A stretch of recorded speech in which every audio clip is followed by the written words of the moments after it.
In the quiet countryside of Harrisville, Rhode Island, stood an old farmhouse with creaking floors and secrets buried deep beneath its soil. The Perron family thought they were moving into a peaceful home. They had no idea they were stepping onto cursed ground. Behind every shadow, beneath every whisper, lay the legacy of Bathsheba Sherman, a woman shrouded in mystery, murder, and malevolence. What Ed and Lorraine Warren uncovered there was more than a haunting. It was a spiritual war against something ancient and vengeful that refused to die.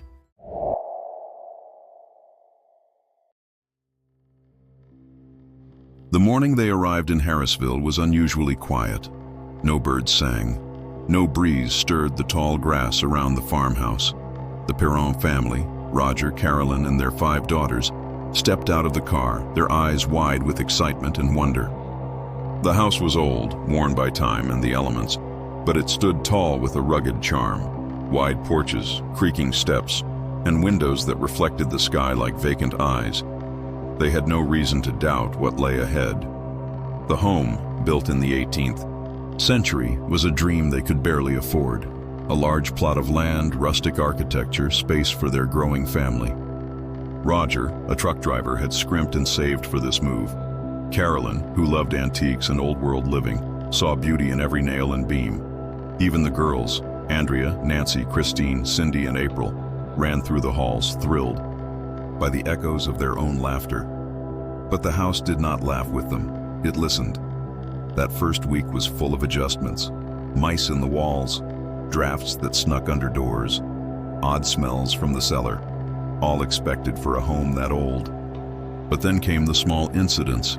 Doors opening on their own, clocks stopping at 3:07 a.m., the family dog refusing to enter the house and whimpering at corners as if sensing something unseen. Then there was the cellar. Roger avoided it instinctively. The air there was damp, metallic. The stairs creaked like they hadn't been touched in decades, and each step down felt like descending into something ancient. Carolyn began to feel unwell. Headaches, bruises that she couldn't explain, whispers that echoed when she was alone. The girls spoke of a woman they called the maid, who wandered through rooms at night. They never saw her face, only the mom. Shape, tall, with a bent neck and hands that twitched.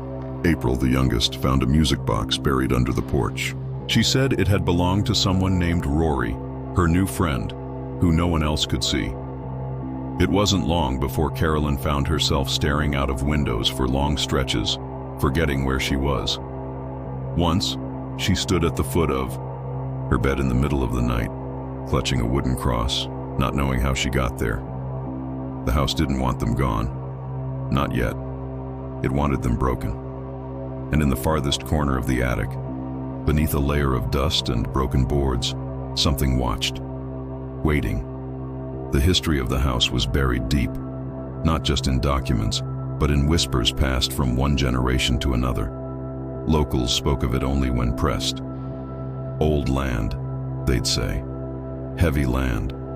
But Carolyn, growing increasingly desperate for answers, dug deeper. She uncovered a name that made her blood run cold. Bathsheba Sherman, a woman born in the early 1800s, married to a farmer and rumored to be connected to dark practices. She had lived near, perhaps even on, the Perron property. According to legend, Bathsheba lost several children under mysterious circumstances.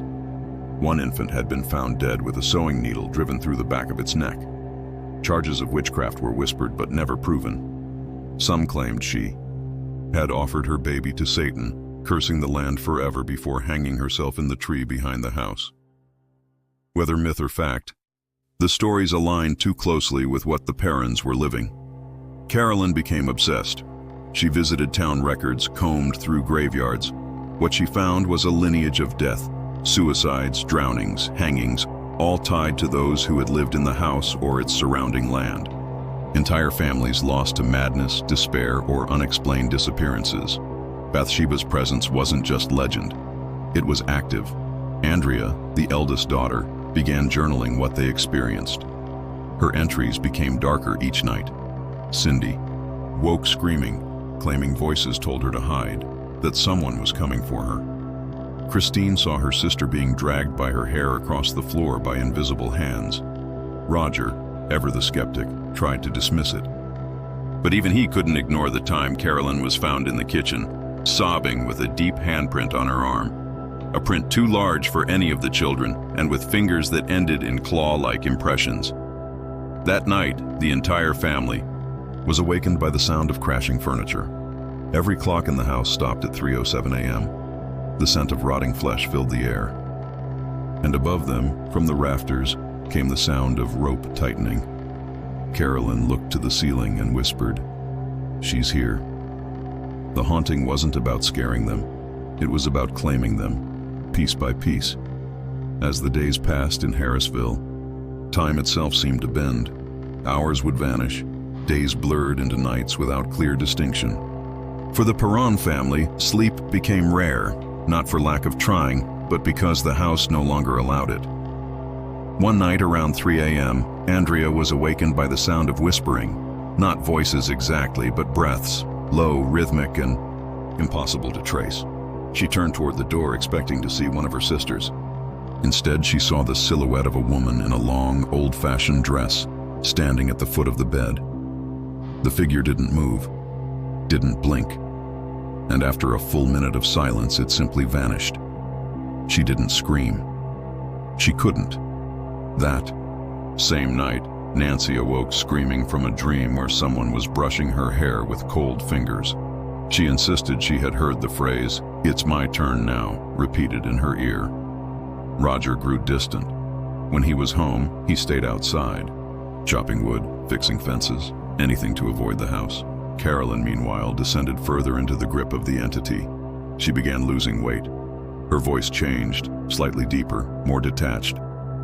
Once she stared at a mirror for over an hour without blinking. Then came the incident in the basement. While searching for a lost box of family photos, Carolyn went down alone. The light bulb flickered and died as soon as she stepped off the last stair. She reached for the switch, but stopped. Something was breathing in the darkness. Close. Wet. Suddenly, two hands slammed into her back and threw her forward. She hit the stone floor, her breath knocked from her lungs. When she turned over, the bulb flickered back on, revealing no one there. But her back bore two fresh bruises in the shape of fingerprints. Roger demanded she see a doctor. The physician found no explanation and suggested stress. But stress doesn't slam people into stone floors. The girls began sleeping in groups, too afraid to be alone. April clutched her music box like a talisman. She said Rory was scared now, that he no longer wanted to play. "The lady with the broken face is mad," she whispered one night. "She said you don't belong here." Carolyn knew they needed help, not medical help, spiritual help, so she made a call to the only people who might believe her. When Ed and Lorraine Warren pulled up the long gravel driveway of the Perron home, the air seemed to shift. Lorraine later described it as stepping into a memory, a place that didn't want to be remembered. Ed, as always, remained practical, but even he could feel it. The land was soaked in pain. They were met by Carolyn, whose smile barely masked her exhaustion. Her eyes were hollow, her skin pale. Lorraine touched her hand briefly and immediately recoiled, not from fear, but from the intensity of what she saw. A glimpse, she later said, of Carolyn standing in the same spot, but dressed in a tattered nightgown, her eyes black and her mouth sewn shut. Ed insisted on beginning the investigation that very day. They spent hours interviewing each family member. Lorraine walked through the home, silently observing, connecting. At one point, she entered the basement and froze. "Something happened here," she whispered. "Something old. Something offered." The Warrens gathered in the living room that evening and told the Perrons what they had confirmed. The house was infested. Not just haunted, oppressed by an inhuman presence centered on the spirit of Bathsheba Sherman.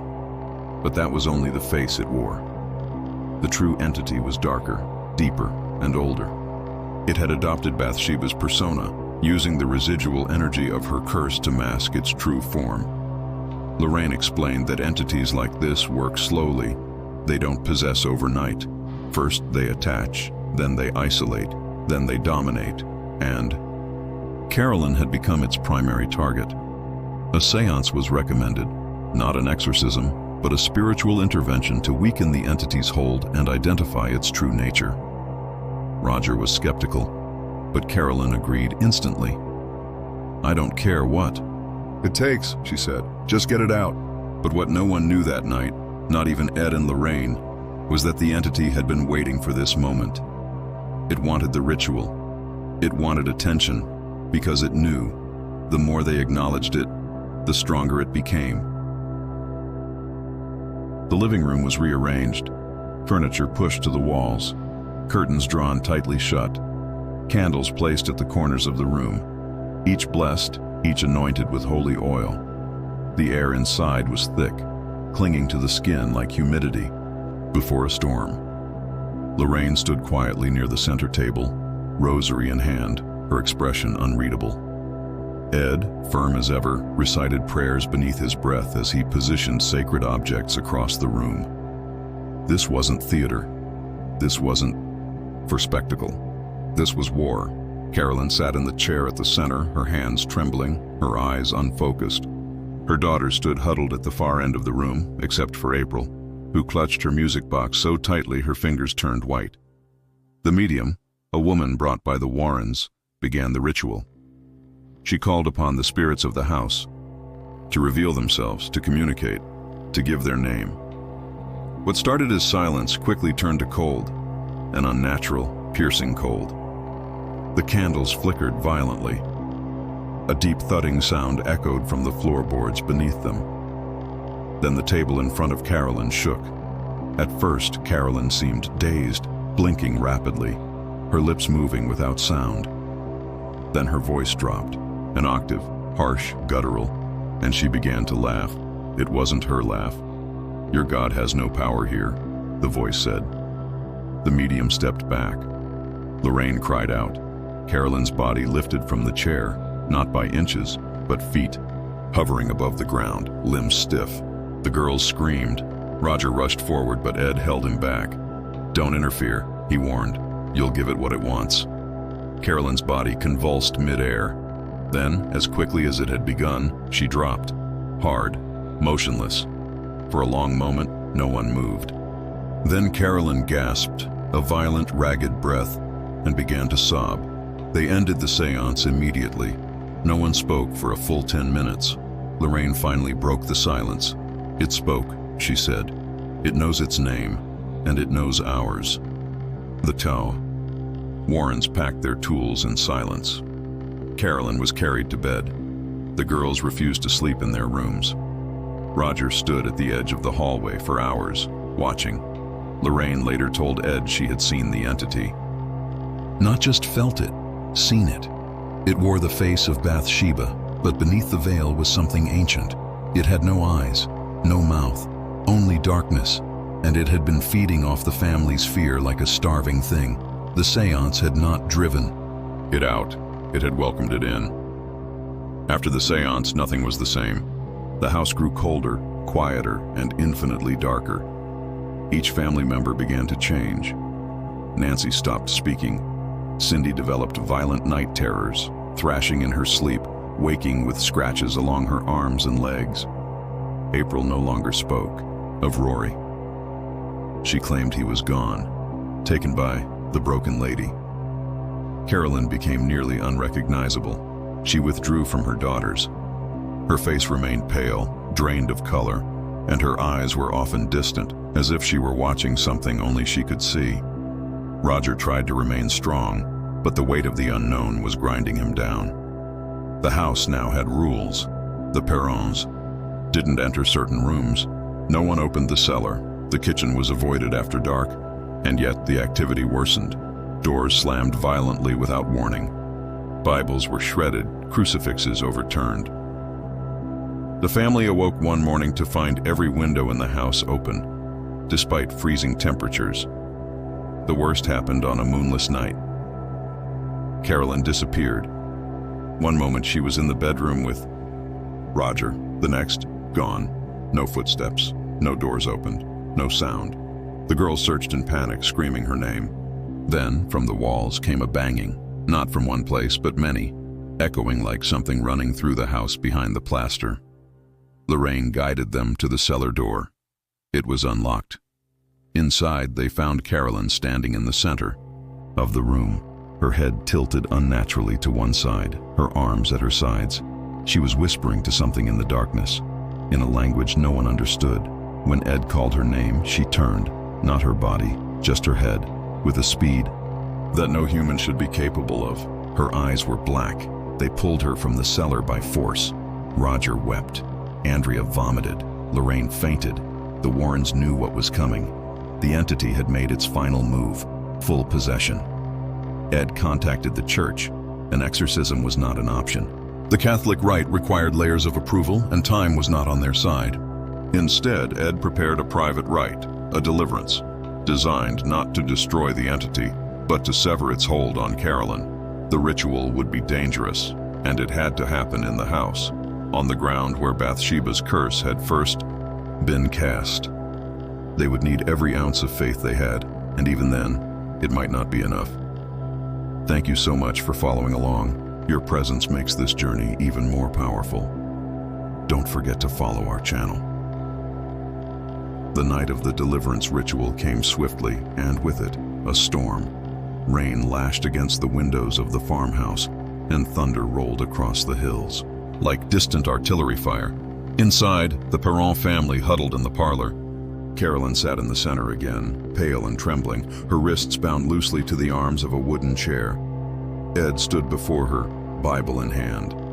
Lorraine, more somber than ever, prepared the sacred relics, holy water, rosaries, crucifixes, and candles. This time, no medium was present, no audience, only faith. Ed began with the rite of deliverance, calling upon God and the archangels to cast out the darkness. As he spoke, Carolyn's breathing deepened. She twitched, her body jerking, slightly with each repetition of the Lord's Prayer. The temperature in the room plummeted. Every candle flickered. The shadows began to stretch, as if drawn toward her. Then the chair shook, at first gently, then violently, rocking side to side as Carolyn's head snapped back. A guttural scream erupted from her throat. Low, primal, not human. Her voice came in layers, echoing with tones that didn't belong to her. "This house is mine," the voice bellowed. "She gave it to me." Lorraine stepped forward, praying aloud, her voice trembling. Ed pressed the crucifix to Carolyn's forehead. Steam hissed off her skin. "Tell me your name," Ed demanded, voice firm. "Reveal yourself, spirit." Carolyn laughed, a dry, choking sound, then fell silent. Her eyes rolled back and her mouth moved, but the sound was a chant. Latin, reversed, a binding language used in ancient rituals. "She's going under," Lorraine whispered. "It's taking full control." Then, all at once, the lights exploded. Every bulb in the room shattered. The room went black. A terrible wind howled through the house, though no window was open. And Carolyn screamed, a scream so loud it cracked the mirror in the hallway. Her body arched violently, and the chair lifted off the floor. Andrea and Roger rushed to the doorway, only to be held back by Lorraine. "Don't touch her," she shouted. "If it passes, it will look for another vessel." Ed shouted the final passages of the rite. Holy water spilled over Carolyn. Her skin sizzled where it touched. Then, silence. The chair dropped. Carolyn slumped forward, unconscious. The air lifted, as if a pressure had finally been released. Lorraine fell to her knees, crying. The entity had been severed, not destroyed, but cast out. For now. The days following the ritual were quiet. The house, for the first time, felt empty, not in sadness, but in relief. Carolyn returned slowly to herself, though her memory of the possession remained patchy. The girls slept through the night. Roger, who had nearly abandoned faith entirely, found a new respect for forces he would never fully understand. The Warrens didn't declare the case closed. They never did. Lorraine remained watchful. "It's gone," she said softly. "But It may not be far. Ed placed protective wards throughout the house, blessed the land, and instructed the Perrons on how to maintain spiritual vigilance. He made one thing clear: the entity had not been defeated, only distanced. The land itself still bore scars, old rituals, old blood. Bathsheba's energy remained, not as an active threat, but like an echo trapped in the soil. The Perrons would eventually move, but the house remained. Others would own it. Some would report strange occurrences. Others would dismiss it all as legend, but those who lived it, they never forgot. Years later, Andrea Perron would publish a memoir detailing their experiences, describing not just the horror, but the complexity. It was not all evil, she wrote. It was a tragedy that unfolded over generations, and we were caught in the middle. Today, the Harrisville house still stands, and while many seek to uncover its secrets, those closest to the truth know that some things are better left buried, because some spirits are not bound by time. They are bound by memory, and as long as we speak their name, they listen. Thank you so much for staying with us until this point. Your support means everything. And the best part? There's always another story waiting. Ready for the final chapters? Let's bring this haunting to its unforgettable conclusion. Months passed after the deliverance ritual. Life at the Perron farmhouse grew quiet, unnervingly so. For the first time since their arrival, the family experienced full nights of sleep. The oppressive weight that once choked the air had lifted. No more shadows moved in the corners, no more whispers in the attic. The silence was both a blessing and a warning. Carolyn healed slowly, her body recovering faster than her spirit. The memories of what had happened to her came in fragments, faces she didn't recognize, words and tongues she didn't speak, a darkness so cold it had burned. She often stood at the kitchen window, staring out at the old tree where Bathsheba had supposedly ended her life. Lorraine had told her it was where the curse began, and likely where the entity had drawn its strength. But the relief didn't bring closure. It brought questions. April no longer spoke to Rory. She claimed he was gone. He left with the screaming. Cindy refused to go near the basement. Nancy began praying before bed every night, even though no one asked her to. Andrea wrote in her journal obsessively, trying to make sense of what they'd survived. It wasn't just a haunting, she wrote. It was a challenge, a test. We weren't supposed to win, just to endure. The community, once distant, began to whisper more freely. Neighbors who had stayed silent now admitted they'd heard the stories for generations. One man claimed his grandfather used to say, "There's a sickness in that ground. It doesn't kill, it watches." Ed and Lorraine continued to check in for a time, but eventually they moved on to other cases: Amityville, Enfield, Smurl. Each is terrifying in its own right. But Harrisville remained different. "It wasn't the worst we've seen," Lorraine once said, "but it was the most personal, because Harrisville wasn't just haunted, it was wounded, and some wounds never heal. They fester, they wait." Years later, after the Perrons had moved away and the house passed to new owners, strange reports began to surface again. Flickering lights, objects misplaced, pets refusing to enter certain rooms, but no one experienced the level of terror the Perrons had. The entity had not returned in full force. It was as if it had been watching, judging, deciding whether to awaken. Tony Spera, Lorraine's son-in-law and the current curator of the Warren legacy, once visited the house incognito. He walked the grounds, stood by the tree, placed his hand against the old boards of the cellar door. He later described the experience as unnervingly calm, the kind of calm that only comes before a storm. He left without speaking to the owners. The legend of Bathsheba has since entered popular culture, thanks to books and films. But with fame comes distortion. The truth is far stranger and far sadder than fiction. Bathsheba Sherman may have been a victim herself, a woman misunderstood, ostracized by a puritanical society. Or she may have been what the legends claim, a witch, a murderer, a vessel for something darker. The records are vague, the history muddied, but the power she left behind is undeniable. The Harrisville house still stands, weathered but proud. Paranormal enthusiasts still seek it out. Some feel cold spots. Some claim to hear voices. Most leave with nothing but a thrill. But a few leave changed. They speak of dreams filled with rope and fire, of a woman with a twisted neck standing silently at the edge of their bed, of waking up at precisely 3:07 a.m., heart pounding, unsure why. These are not coincidences, they are reminders, because the land remembers, the spirits listen, and the veil between this world and the next is thinner than we dare believe. Ed and Lorraine Warren never claimed to banish evil for good, only to contain it, to warn us. And Bathsheba's house, it is the warning. Now that you've heard the full truth behind Bathsheba's house, what do you believe? Can a curse bind itself to land?